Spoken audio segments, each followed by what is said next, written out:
Tumaas na ang presyo ng ilang imported na pagkain gaya ng canned goods. Kasunod niyan, inaasahang tataas din ang presyo ng Pinoy Tasty at pandesal at maging ng asukal.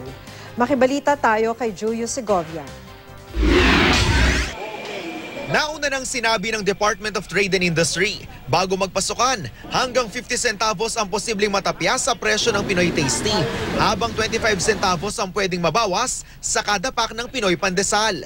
May papasok raw kasing supply ng mas murang Turkish flour na pwedeng gamitin ng mga panadero. Pero daing ng mga panadero, sa ngayon, mahal pa rin nakuha nila ng harina sa merkado na umaabot ng 850 pesos ang presyo kada sako. Kaya malabo raw silang magbaba ng presyo, lalo pa ngayong mahina ang demand sa tinapay.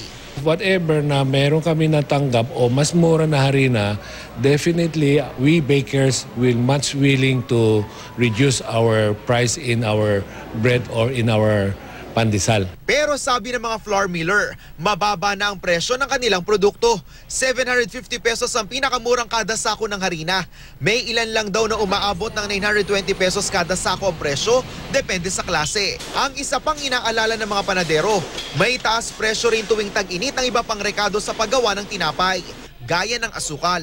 Mas makonsumo kasi ngayon sa mga palamig na matatamis.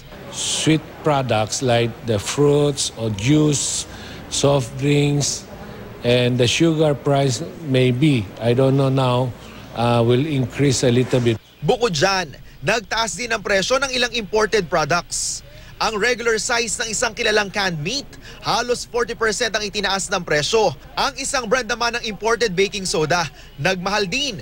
May ilang pakete pa nga na kinukulang sa mga estante. Naghigpit daw kasi ng pulisiyang custom sa pag-angkat ng mga produkto. Julius Segovia, GMA News.